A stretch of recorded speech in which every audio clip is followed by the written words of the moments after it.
ስሚ እንጂ አንቺ እነዚህ መጽሐፎች ጋሽ በቀለ ናቸው አይደል ያስወጡብኝ? በምን አወቅ እንዴ? እሳቸው ቤት አይቻቸዋለሁ። ጋሽ በቀለ እኮ በጣም ነው ግርም የሚሉኝ። እንደው ምን የሚገርም ነገር አላቸው? ይገርምሻል፣ አንድ ቀን ጋሽ በቀለ እነዚህ መጽሐፎች ምንድን ነው የሚሉት ብዬ ስጠይቃቸው እኔ እንጃ ለእኔም አይገቡኝም አላሉ። እና ሲያነባቸው ያስቀመጣቸው ወይስ የመጽሐፉን ጽንሰ ሀሳብ ለመረዳት ስላቃታችሁ? የምን ጽንስ ደግሞ መጽሐፍ ምን ጽንስ አለው እንጂ ባያነቧቸው ነው እንጂ ያልተረዷቸው። ቢያነቧቸው ምን ይረዷቸው ነበር? ማንበብ ስለተቻለ ብቻ እኮ መጽሐፉን ተረድቷል ማለት አይቻልም። ማስተዋል አለብን። እሳቸው እኮ የሌኒን ሶሻሊስት አልባንያ አብዮታዊ ዲሞክራሲ ደባልቀው ማንበባቸው ሳያንሳቸው በዛ ላይ ጸሎት መጽሐፍ ያነቡበታል። ይህ ደግሞ ምን እንደሚያስከትል ታውቃለህ? አላውቅም። ውዝግብ ነዋ።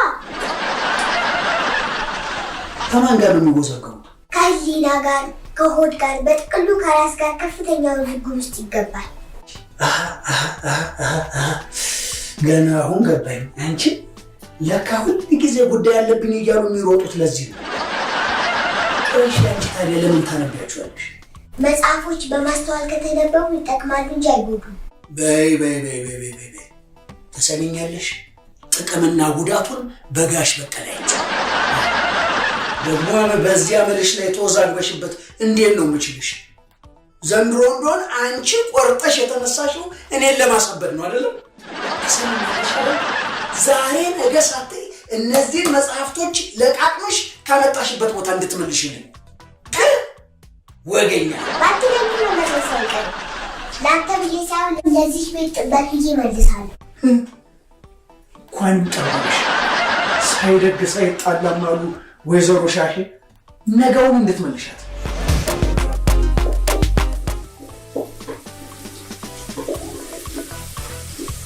እኔ የምልሽ አብረብ። አቤት። ጋሽ በቂ ወፍጮ ቤት ግን ስንት ዓመት ሰራ?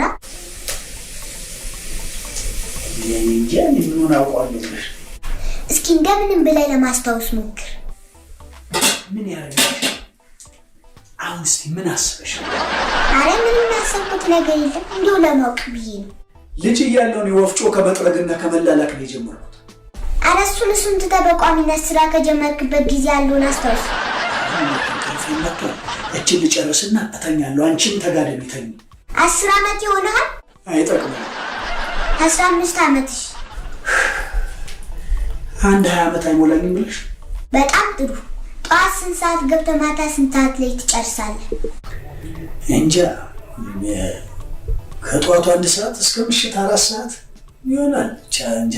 አቷሽ አባት ለልጁ ውሸት አያስተምርም። እኔን ትምህርት ቤት የምትወስደኝ 2 ሰዓት አይደል?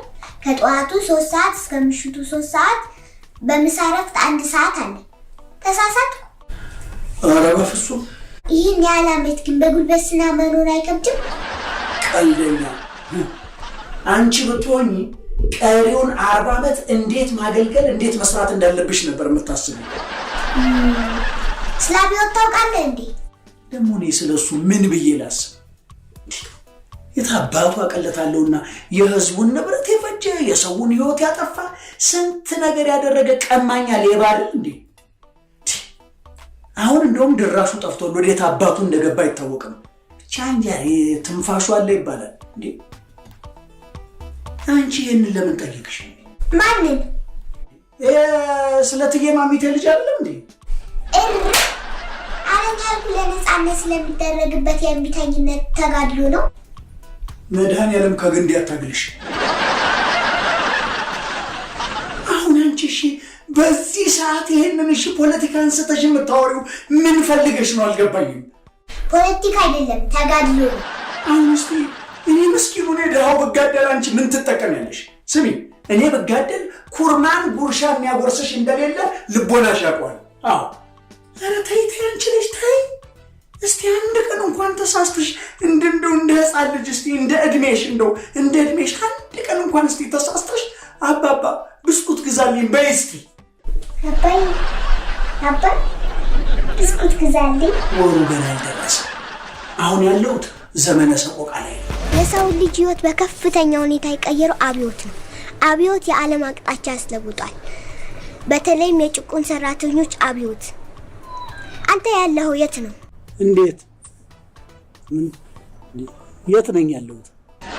እዚሁ አቶ በቀለ ግቢ ነው። አይደለም፣ ዓለም ላይ ቅድም እንዳልኩ ዓለም ላይ ታላቅ አብዮቶች ፈንድተዋል። ከዚህ ውስጥ የፈረንሳዮቹ 1776 የፈነዳው ማየት ይቻላል። ህዝቦች የኑሮ ውድነት መቋቋም ስላልቻሉና ሰራተኞች የሚከፈላቸው ገንዘብ መኖር ስላቃታቸው ታላቁን የፈረንሳይ ንጉሳዊ አስተዳደር ለማፍረስ ቻሉ። በመቀጠል 1917 የሩሲያን አብዮት ብናይ ለ6 ዓመት ከ3 ወርና ከ8 ቀን ሩሲያን ያንቀጠቀጠ አብዮት ተከሰተ። ነገር ግን በውጤቱ ምን ሆነ? አዲስቱ ሩሲያ ልትመሰረት ቻለች። በእንግሊዝ ደግሞ የሀገራችን ካለሽ ነገር እንግሊዙን ታይሆን ያላቀው እኛ ሀገርም የተለያየ መልክ ያላቸው አብዮቶች ፈንድተዋል። የ1966ቱ የደርግ መንግስት እንዲመሰረት ያደረገው የጭቁን ህዝብ አብዮት ነው። ከዚያ ቀጥሎ ደግሞ 1983 ኢህአዴግ መንግስት ወደ ስልጣን እንዲመጣ ያደረገው የጭቁን ህዝቦች እምቢተኝነት ነው። አሁን ደግሞ የብልጽግና መንግስት ተይ እንዳጨርሽው። ተይ አንቺ ልጅ ተይ ብዬሻለሁ። ተይ። ምን ሆነሃል? እነሱ እኮ ገና አዲስ ናቸው። በሁለት እግራቸው እንኳን አልቆሙም። ምን ብለሽ ታሚያቸው? እስቲ ለሐሜትም እንኳን እኮ አይመችም እኮ። ተይ። እዛው የነበርሽበት እዛው ምንድነው እዛው እንግሊዝሽና እዛው ሩሲያ ውስጥ ቆይ። ወደዚህ አትንጭ። አንተም አብዮትን የምታፈነዳበት ጊዜ አሁን ነው ልልህ ፈልጌ ነው። ጥንቅር ብሎ በአፍንጫ ይውጣ። ጥንቅር ይበል። ሚስቴር ተይ አንቺ አሁን ይሄ ሁሉ እስቲ ምን ያሳስብሻል? እንደው ቢቀርብሽስ ምን አሳስበሽ? እሺ የት ላፈን? በቤት በአካባቢ በስራ ቦታ አብዮት ሊቀጣጠል ይገባል። ነፍሰ ስጋሽ ይቃጠል። አይ ወዴት ሄጄ እንደው ልጮህ? አብዮት ያስፈልጋል። ታላቅ ተጋድሎ ያስፈልጋል። የተሻለ ህይወት ለመኖር እንዲሁ በቀላሉ አይቻልም። ያኔ እንደነ ናፖሊዮ እንደነ ማንዴላ ማንዴላ ማንዴላ ጭራሽ ደግሞ የዚህ የሀገር ውስጡ አለቀብሽና ደግሞ ማንዴላ ጋር ሄድሽ። አፈራባሽ ማንዴላ ያብላሽ። ማንዴላ የገባበት ግቢ እስር ቤት ውስጥ ገብቶ ከመማቀቅና መከራውን ከማየት ሌላ ምን የተጠቀመው ጥቅም አለ? ንገረኝ እስቲ። አዎ አንቺማ እኔ ፍላጎትሽ ይገባኛል። አዎ እኔም እንደ ማንዴላ እንድበሰብስልሽ ነው የምትፈልጊው አይደለም? ይሄ ነው ማንዴላ አልሽ። እኔ ከአንቺ ጋር ምን አደረቀኝ? ለጋሽ በቀለ ነግርልሽ የለ ማንዴላ። አቶ በቀለ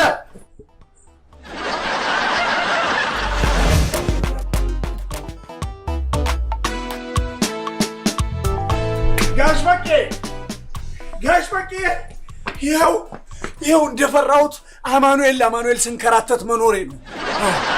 ደግሞ እዚህ ሁሉ ጣጣ ተጠያቂ እርስዎ ነው።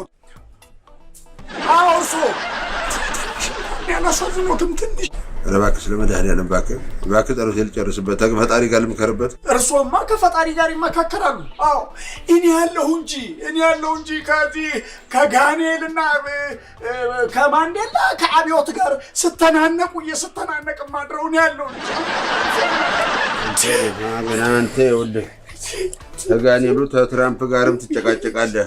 ጋኔል እርኩስ ጋኔል እርኩስ ምንድን ነው? ጸበል ነው ይሄ ለሚያስለፈልፍህ ክፉ ደዌ መፍትሄ ነው። በስነ ስርዓት አይረጩኝም እንዴ ታዲያ? ጸሎት የሚጨርስ ነበር። አላስጨርሳል።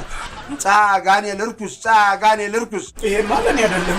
ይሄ ለእርሷ ነው እንጂ የሚሆነው እንዴ ማንዴላ ሲጨፍርባት ለሚያድረው ጻቢዮት ለእሷ ነው የሚያስፈልገው። ጻቢዮት ማረው በእርግጥ የምታስምር ልጅ የለችም። ማንዴላ ለአንቺ ነው የሚሆነው። ይሄ ሲያስለፈልግሽ ለአንቺ ጻቢዮት ማንዴላ እንቅልፋት አሳጥቶ ሲጋልብሽ ለሚያሳድርሽ ጋኔል መፍትሄ ነው። ማንዴላ ጻቢዮት ላንተ ብዬ ነው። ጋሽ በቀለ አብዮት መፈንዳት አለበት ነው ያልኩ። ጭራሽ ከደጉ አባቴ ጋር ታገናኝ። ጻቢዮት ማንዴላ አብዮት እሳት ነው። ጋሽ በቀለ በአግባቡ ካቀጣጠል ሊቋቋሙት አይችልም።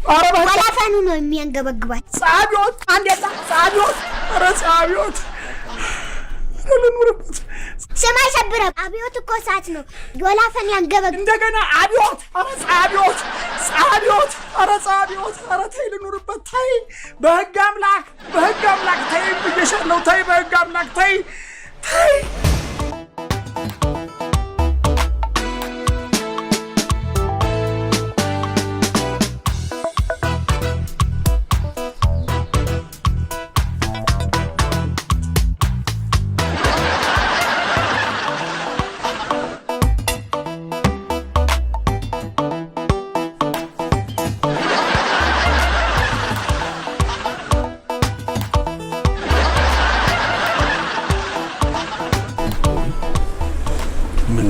ምን ነው እቺን አንድ ፍሬ ልጅ እንዲህ ስጫማ ጨፈር ያረካት አረ ተበላት ወይታ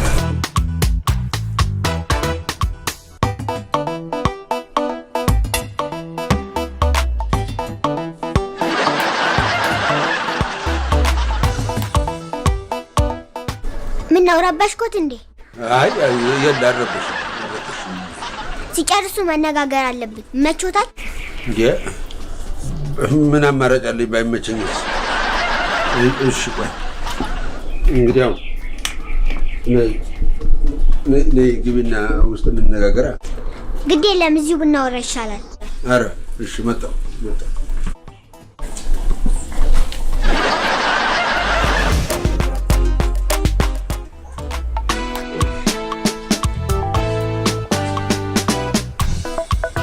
ብሩክቲ እንዴት አደርሽ? ደህና። እንዴት ሰራበሽ ብሩክቲ? ቤቱን ለመድኩት እንዴ እድሜ ላንቺ ብሩክቲ። ከዛ እድሜ ላንቺ እዛ ሱቅ ውስጥ ግማሽ እንቅልፌ በበርበሬና በሽሮ ሳስነጥስ ነበር እኮ የምተኛው። ገላገልሽኝ። ባይሆን እቺ ቤት ነገር ትንሽ ውስጥ ገብታ ነገር የጠዘጠዘኝ ወጩ ያናዛነዘኝ ነው እንጂ ቆንጆ ነው። ለምጄዋለሁ።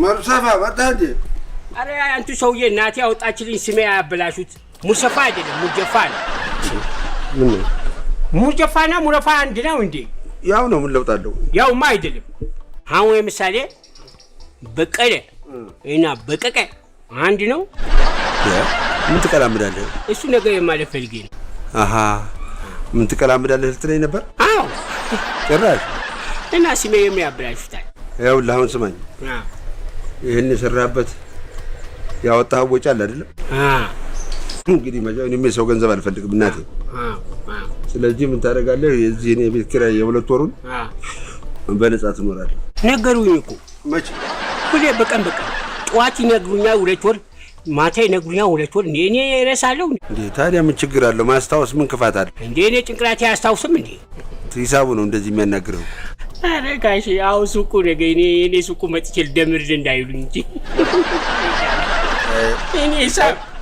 እኔ ደርሶ ሊቀሊቃውንት እሺ ፈልገው ነበር መሰለኝ እርሶ አይ እንደውም ትቻለሁ እንዴ ለምን ሳስቡ አብዮታዊ ድርድር ሳይሆን አብዮታዊ እርምጃ ነው የሚያስፈልግ አንቺ ይሄ አብዮታዊ መንፈስ ተት መቶ ተጠናወተሽ የዛ ሰውዬ መንፈስ ነው አይ ማን ነው መንግስት አይደለም ያ አብዮታዊ እርምጃ አብዮታዊ አስተዋጽኦ አብዮታዊ ድል አብዮታዊ አገር ወዳድነት የሚለው መንግስቱ ኃይለማርያም ነበር ተጠናወተሽ እንዴ ኮሎኔል መንግስቱ ኃይለማርያም የአብዮታዊ ጦር ጠቅላይ አዛዥ የኢሰፓኮ ሊቀመንበር አየሽ ጀግና ሌብነትን የሚጠየፍ የሰው ሀቅ ማይነካ ያለውን የሚሰጥ አየሽ እንደዚህ አይነት መሪ ነበረ እንኳን ካላት ካዝና ከዚች ደሃ ሀገር ቆፍሮ ሊበላ ሰው የሰጠውን ሰው የመጸወተውን ገንዘብ ተተሰደደበት ሀገር ለጠባቂው ሻለቃ ዘለቀ ባንጃው የዚች ሀገር ካዝና ባዶ ነው እኔ ሁሉም ይቅርብኝን ካስጥልኝ ለሽፍቶቹ ብሎ የላከ ሐቀኛ መሪ ነው እሱን እግዚአብሔር ያውቃል ለምን እኛ ምናቃለን ምን እግዚአብሔር ብቻ ምን ትላለሽ እቺ ምራቂ ያልታደልሽ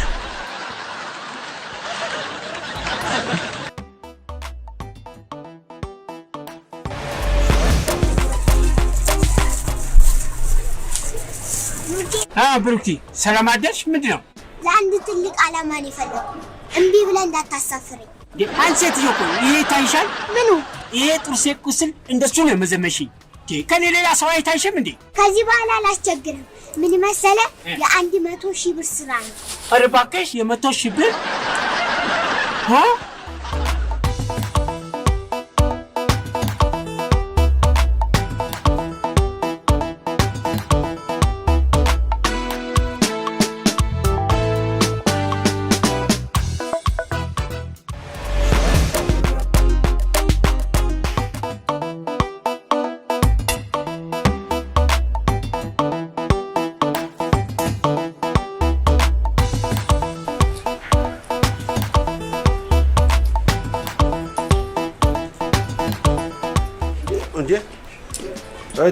ልጅ ወራጄ ነህ?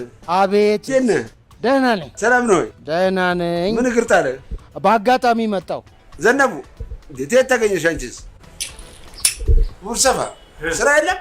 የምን ስራ? የኛ ላባችን እዚህ እየቀረቀሩበት የቆለፉበት ምን ስራ? እኔ በሽሻል ነኝ ሰው አቅም በለው። አዎና አባቶትን አላቅም እንጂ እርሶማ እንደሚበሉ አውቃለሁ። ኧረ እንደውም አንዳንዴ ላባችንና ደማችን ሻይና ቡና ላይ ጠብ ምናምን ያደርጋሉ አሉ። ወሽ ኧረ ቆይ ለዚህም ተዳርሰናል። እሺ እናንተስ?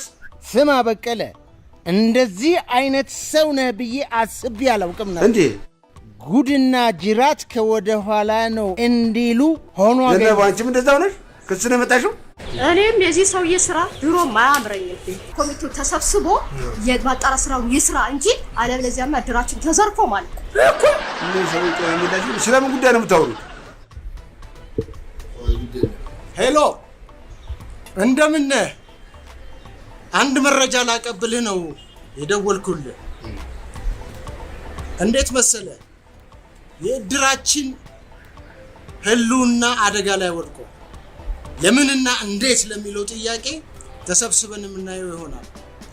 የድር ኮሚቴውን ሰብስብና አስቸኳይ ስብሰባ እናደርጋለን።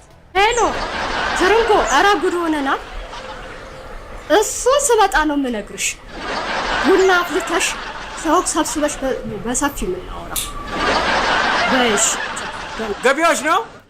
አዎ በቀለ የሚባለው ወፍታ ቤት ያለው ሰውዬ የሰው ጉልበት መበዝበዝ ሳይቀረው እንደገና የደረሰኝ ምናምን አይቆርጥም አሉ። አዎ ያዘው እጅ ከፍንጅ ነው እዛው ነው። አዎ እሺ ጥቆማ መስጠት ነው። አንቺ ብርክቲ በሌላ ምን እየተካሄደ? ጭቆና የወለደው የህዝቦች አብዮት ነው። ወይ ዘንድሮ አብዮትና አብዮተኞች በስተው እኮ መከራችንን አየን። መከራችንን እንደው ምን ይሻልሻል?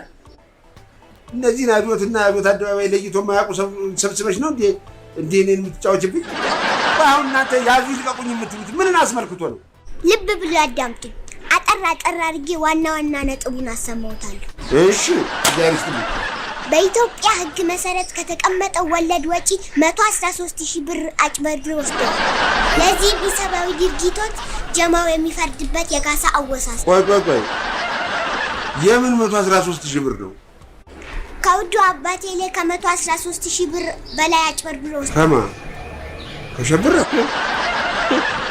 አታመጪኝ አቷሩጪኝ አሉ እርሶ ራሶ። አሁን እርሶ 100 ምናምን የሚሉ ጠፍቶበት ነው። ይልቁንስ ብሩ ስጡና እኛም የወጣንበት አብላችን ተቀብለን እንሄዳለን።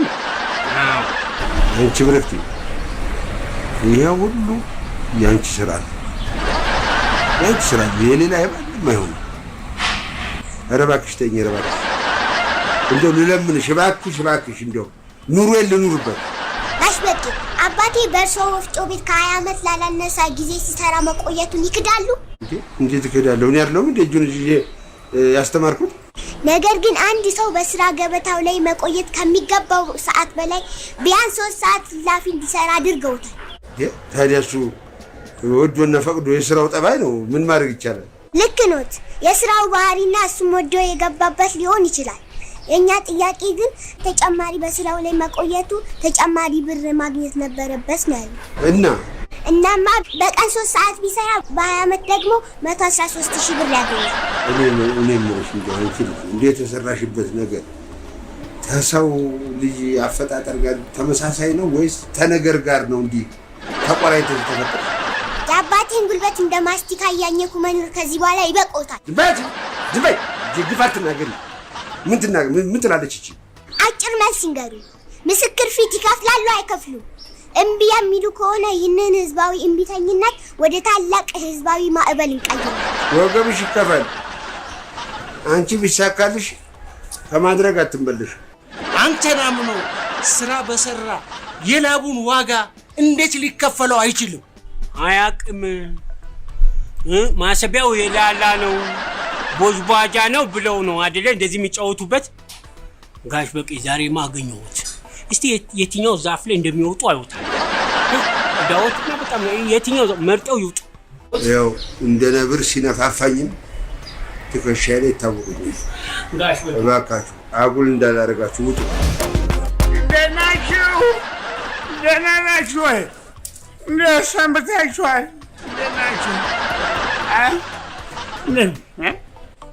ምን ሆናችሁ ነው የተደረደራችሁ? ያው አየሽው አባትሽን አንቺ በነገር እዚህ ታሰክሪኛለሽ። ያው እሱ ደግሞ ሰክሮ መጣ። ያጋል ይኮንፈር ዋልመጣሁ ሆይ ወዴት ትሄዳለህ? ደረትክን ገልበጥህ ወይ ይሆበ ሽብሬ ጋር ነበር ማለት ነው። እዩት እስኪ ጭቆና የጨቆነው ጭቁኑን አባቴ የብና በጭቁን ምናምን ለአንተ መብት እኩልነትና ፍትሃዊነትና ዲሞክራሲነት የታገልን ሸብረው አብዮቱ ጠንክሯል፣ በመቀጣጠል ላይ ነው። አብዮት እንደገና አራተኛችን የሻለው ሳይት ልኑር ቆይ እዚች ልጅ እንትን ነኝ ማቆ ምን ትሆን ነው? አንድ ጊዜ የእሷ መድኃኒቷን እንደገና ምን ትሆን ነው? እርሷ አቁም የልጅም በሽታ ነኝ የማቆም አብዮት ሚሉት መጋኛ ከተጣባት ቆየ ቀይኔ ነኝ ማወቀለ እዛ ትገላገሏለች። አይኔ ነኝ ሳማንዴላ በቃ አሁን ወጥቶ ላፈ። አብዮት የለም፣ ዲሞክራሲ የለም፣ ፍትሃዊነት የለም። ተሰብሰቡልኝ ስለ አብዮት ብያችኋለሁ። ምድረ ሆዳ ሙላ ስሙ። አብዮት ለማሚቴ ልጅም አልጠቀመም። ይኸው